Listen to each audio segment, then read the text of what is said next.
صباح الخير عليكم، يا رب تبقوا بخير وفي سعادة وفي صحة. النهاردة إن شاء الله عندنا لقاء جديد مع واحد من الناس الجمال جدا جدا على يوتيوب، صديقي العزيز مغربي في الغربة. مغربي في الغربة عنده قناة على يوتيوب بيتكلم فيها عن السويد، بيتكلم فيها عن الحياة في السويد، بيقول فيها آراءه، بتشوفوا ناس بتعرفوا كل حاجة عن الحياة في السويد. بس المفاجأة بقى إن هو النهاردة معانا وهنتكلم سوا عن الأسئلة كلها اللي انتوا طرحتوها عن السويد، ويلا نبدأ الحوار. أهلا أهلا أهلا. السلام عليكم. وعليكم السلام. منور. الله ينورك حبيبي. الأول عرفنا إزاي الواحد يقدر يدخل السويد بطريقة قانونية، إيه هي الطرق اللي ممكن الواحد يدخل بيها بطريقة قانونية؟ اوكي، اول شيء يعني في كثير طرق عشان تدخل للسويد قانوني، بس الطرق الاساسيه هي يعني يكون في عندك حد هون بالسويد، العائله يعني الاباء او اللي يعني متقربين احد من العائله. الطريقه الثانيه يمكن لك تجي عن طريق الدراسه. والطريقه الثالثه هي اللي بيعملوها اكثر يعني اللاجئين، يعني اللي مؤخرا دخلوا كثير لاجئين للسويد. في رأيك؟ هو هو موضوع شوي طول يعني. يعني كلاجئ لازمك يكون عندك أدلة، يعني نحن نعرف أن السويد بتعطي الحق لأي واحد، يعني أي جنسية تيجي عندها حق تعمل لجوء. يعني بتوك حق بيستمعوا لك، بيستمعوا لقصتك، من بعد بيقرروا إذا راح يعطيوك لجوء أو لا ما راح يعطيوك. تمام. في رأيك إن طريقة اللجوء بالنسبة للسويد هي طريقة سهلة، أسهل من اللجوء لدول تانية؟ يعني مؤخرا هي القوانين بتتغير، يعني تقريبا كل شهر بيغيروا القوانين. يعني نقولوا السنوات الأخيرة السويد يعني زيرت شوي، يعني غلقت شوي، لأن مؤخرا بنعرف يعني الموجة اللي دخلوا ناس كثير للسويد، منهم يعني الحروب اللي وقعت في سوريا والعراق. بس يعني نقول يعني إذا في بلدك فيها حرب، في عندك حق اللجوء، يعني بيعطوك الأوكي. وفي أيضا في يعني لجوء بيقولوا هو لجوء إنساني. تمام. لكن الواحد علشان يقدم على اللجوء لازم يكون دخل السويد بطريقة قانونية، ولا ممكن يقدم وهو يعني دخل بطريقة غير قانونية؟ يعني هو في قانون بيسموه قانون شنغن، إذا سمعت به. يعني في قانون مظبوط. شنغن يعني بتطبقه، يعني لما بتدخل للاريا شنغن، يعني المجال شنغن هو اللي يتضمن بزاف العديد من الدول الأوروبية. أول دولة بتدخل أوروبية بياخذوا لك بصمات، إذا هذه الدولة أخذت منك بصمة وبتيجي للسويد، السويد راح ترجعك لهذه الدولة اللي أخذت منك البصمة. حلو بس جدا. إذا بديت طالع بشوي شوي شوي حتى دخلت للسويد بدون ما تاخذ أي دولة أوروبية بصمتك، يعني بيكون هذه الدولة السعودية اللي راح تاخذ الملف بتاعك. حلو جدا جدا. طيب، كلمنا بقى عن يعني التكاليف الحياة عموما في السويد. تعالى نبدأ بالإيجارات. ايه أخبار الإيجارات عندكم؟ السكن يعني. السكن بالظبط، أنا آسف. السكن هو المشكل، يعني من أكبر المشاكل اللي موجودة هلأ بالسويد، واللي مطبقة حاليا في البرلمان السويدي، هو مشكلة السكن. يعني بالسويد ما في سكن كتير، يعني في ناس كتير بتطلب السكن، بس سياستهم هي شوية معقدة. يعني ما بنعرفها بالضبط شو هي سياسة السكن اللي عندهم، يعني كأنها ما بدها تبني البنايات للناس.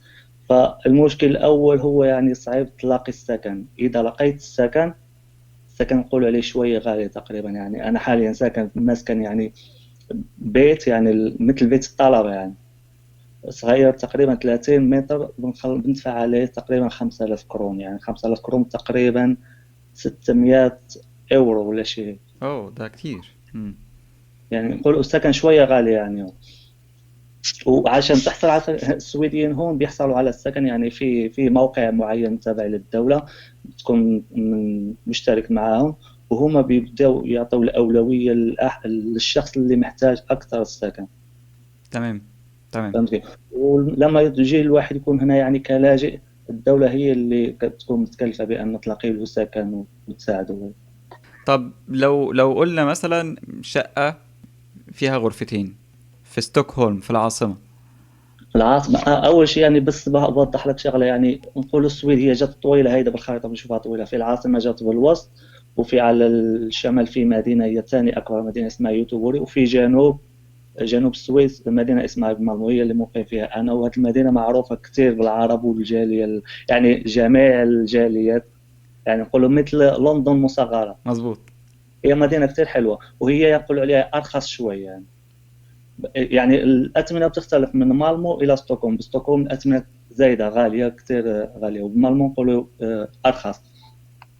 بس السؤال قلت يعني شقة البيتين بستوكهولم يعني يمكن تلاقيها من 10,000 كرون ل 15,000 كرون، يعني على حسب تقريبا على حسب المنطقة وعلى حسب المكان. تمام تمام. المواصلات، ايه اسعار المواصلات؟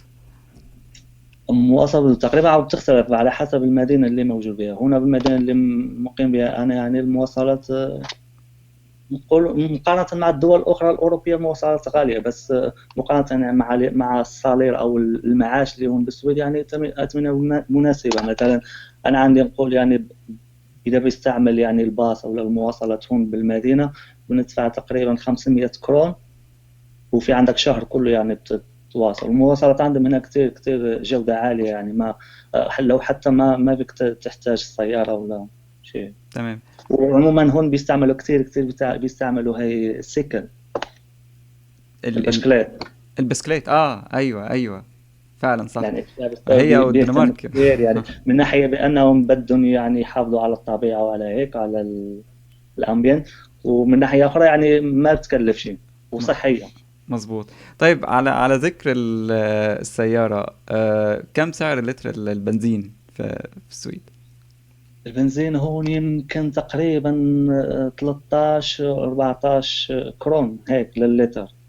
الاكل والشرب، المصاريف بتاعت الاكل والشرب، هل تعتقد ان هي اغلى من الدول اللي حواليها ولا مساوية يعني؟ نعرف يعني أن يعني السويد أو لا بصفة عامة نقولوا الدول الاسكندنافية هي تقريبا هي غالية على الدول الأخرى، يعني مثلا إذا قارنا مع إسبانيا ولا على فرنسا ولا على بلجيكا. تمام. طب أنا عشت مدة طويلة بإسبانيا، والأثمنة هم كتير كتير كتير طالعة على إسبانيا، يعني المعيشة غالية. بس بنرجع دائما نفس الموضوع، الأثمنة عالية ولكن حتى يعني المعاش عالي تمام. هي نسبة يعني وتناسب. بتمشي حالك منيح. اذا جينا نقول ان احنا عايزين افريج يكفي للفرد، تقريبا كام الفرد بيكفيه كام كورونا في الشهر عشان تمشي حالك عشان تمشي حالك، اكل وشرب وسكن ومواصلات بس؟ نقول يعني واحد 12,000 كرون عشان تمشي حالك يعني متوسط. تمام. يعني مصاريف الحياة تقريبا للفرد 12,000. وطبعا لما تكون هون يعني الدولة، حتى الدولة عندها سيستم، يعني إذا كنت مختص مصاري يعني تروح لعندهم هو يعملوا لك يعني ذيك الافرج يعني عشان تعيش يعني منيح، عشان ما تكون محتاج وعشان ما تكون يعني زايد من المصاري. وما بيعملوا من عندهم يعني عشان تكون ماشي منيح في الحياة متوسط. حلو جدا. طيب كمان اتكلمنا عن التعليم، ايه فرص التعليم اللي موجودة في السويد؟ هل في فرص تعليم مجانية ولا كل فرص التعليم اللي موجودة مدفوعة زي امريكا وكندا مثلا؟ لا، السويد يعني السويد دائما بشوفها يعني من الدول يعني المتقدمه بتكون، يعني لما اذا شفنا يعني ستاتستكس تاع العالم لما تخرج بتكون السويد، فنلاند، دول تكون دائما من الاوائل. ده حقيقي. فهم عندهم تعليم جيد، صحه جيده، عندهم دائما من الاوائل يعني الاشياء اللي بيحتاجها المواطن. فنقول يعني هون عندهم الدراسه بالمجان، حتى الجامعة فيها بالمجان، والدولة بتساعدك كثير كثير كثير. الناس اللي بدها تدرس يعني حتى في سيستم يعني مثل السلف بيسموه السي اس ان، في سلف عشان تكمل دراستك. يعني هي الجامعة لما بتكون في الجامعة ما بتدفع مصاري يعني بالشهر ولا بالسنة، بس رائع. يعني الطالب بده يعيش، يعني مم. بده مصاري، بده سكن وهيك. ولما ما بيكون بيشتغل يعني في سلف بتعطيك الدولة، بتدفع عشان تكمل دراستك وعشان ترجع يعني. فمن بعد يعني لما بتشتغل بتبدأ ترجع يعني شوية بشوية. هو مثل سالف نقولوا عليه، بس ما بيضغطوا عليك يعني ضروري ضروري انك ترجع المبلغ، بيخليوك على راحتك حتى تشتغل.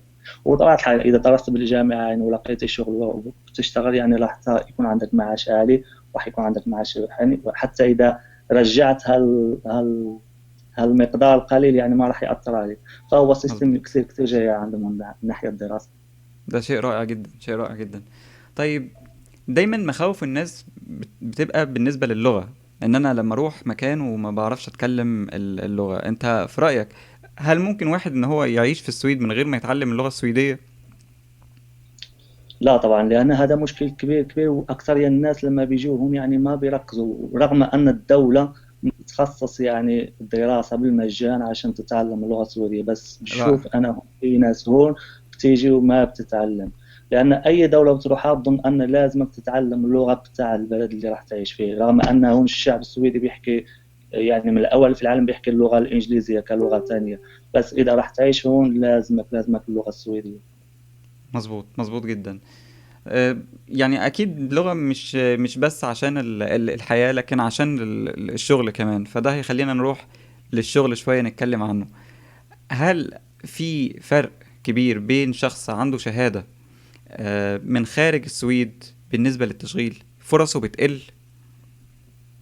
وطبعا يعني من الأحسن تكون عندك شهادة من السويد أو لا نقول يعني من الاتحاد الأوروبي عشان يعترفوا بك، يعني لأن في كثير مجالات ما راح يعترفوا بك، لأن في الدول الأخرى بتعتبر أن التعليم بتاعها ضعيف، يعني ما كأنه ما راح يثيقوا فيك يعني بهالشهادة اللي تكون عندك. وهذا مشكل بيصير كثير مع السوريين أو الأجانب العرب اللي اه، دخلوا من هون، مظبوط. كانوا جاءوا بشهادات يعني كأطباء أو مهندسين وهيك، ولقوا صعوبة، يعني بيشوفوا أنهم يعني كيف يعملوا عشان يفاليديو يعني الشهادة بتاعنا.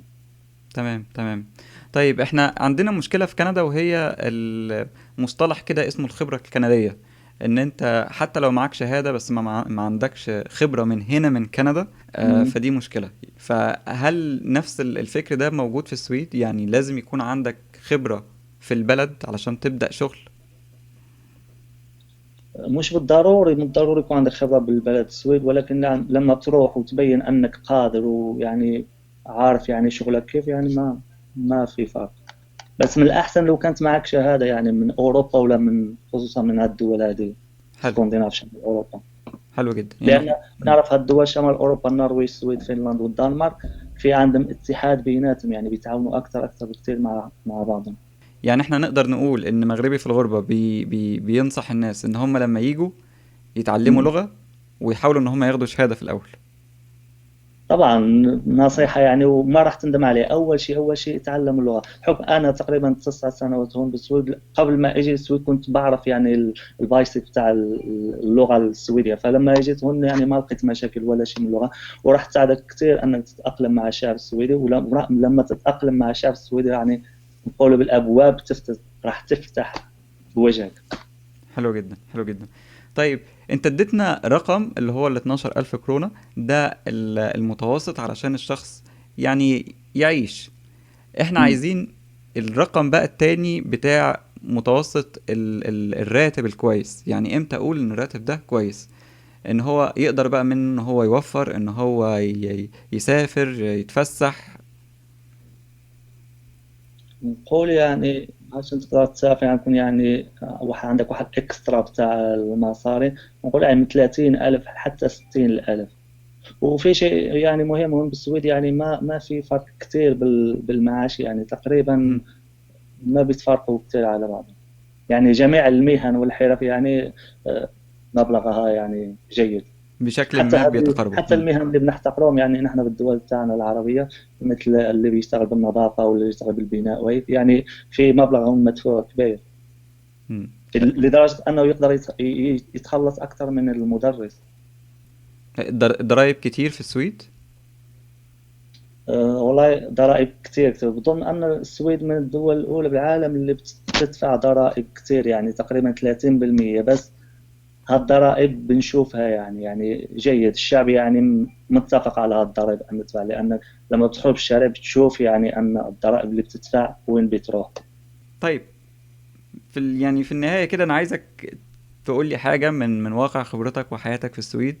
إيه هي أفضل طريقة إن الواحد يندمج في المجتمع السويدي؟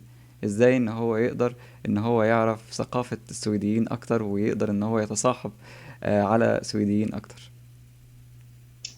يعني هو نفس الرأي اللي قلت لك، يعني اللغة بنقول عليها اللغة هي المفتاح، لأن لما بتروح على السويد وراح تحكي معها لغته اللغة السويدية، يعني نقولوا هذه هي المفتاح. بعكس إذا حكيت مع إنجليزي يعني دائما راح يكون واحد مثل قول حاجز. يعني نصيحتي هي اللغة، مش بس بالسويد، أي دولة راح تروح لا اتعلم لغتهم. حلو جدا جدا. مغربي في الغربة، أنا بشكرك جدا جدا جدا إن أنت يعني كنت معانا النهاردة، وبشكرك على كم المعلومات الهائل ده. لأن أنا يعني متأكد إن في ناس كتير جدا كانت بتستنى المعلومات دي، وأكيد إن هي هتفتح لها باب إن هي تقرأ أكتر، ويعني تعرف معلومات اكتر عن السويد، وطبعا ان هي تروح على قناتك علشان تعرف كم المعلومات الكبير اللي موجود عندك ان شاء الله. إن شاء الله. شكرا لك، شكرا لجميع المشتركين بتاعك والإخواننا المصريين وجميع الجالية العربية ربنا يخليك. والجميع المغتربين داخل وخارج وطنهم، لأن في ناس كتير كتير كتير في وسط بلدهم بيحسوا بالغربة. فأتمنى هذه المعلومات يعني يكون خفيفة، نكون وصلتكم لمحة عن هذه الدولة، دولة السويد، وأنا راهن الإشارة أي شيء أنا موجود. ربنا يخليك، ده مش غريب على اهل المغرب الجمال. ربنا يخليك يا رب. شكرا لك. شكرا. ده كان كل حاجه النهارده. شكرا ليكم جدا وشكرا لمتابعتكم. ما تنسوش تروحوا على قناه مغربي في الغربه، تعملوا عنده سبسكرايب لو انتوا عايزين تعرفوا اكتر عن السويد. وما تنسوش كمان لو عجبكم الفيديو ده تعملوا لايك، خصوصا لو كنتوا عايزين فيديوهات من النوعيه دي سواء مع ناس في كندا او ناس خارج كندا. لو انت جديد في القناه ما تنساش برضه تعمل سبسكرايب. شكرا ليكم جدا وشكرا لدعمكم ومحبتكم، ومن هنا الفيديو الجاي دمتم بالف خير. سلام عليكم.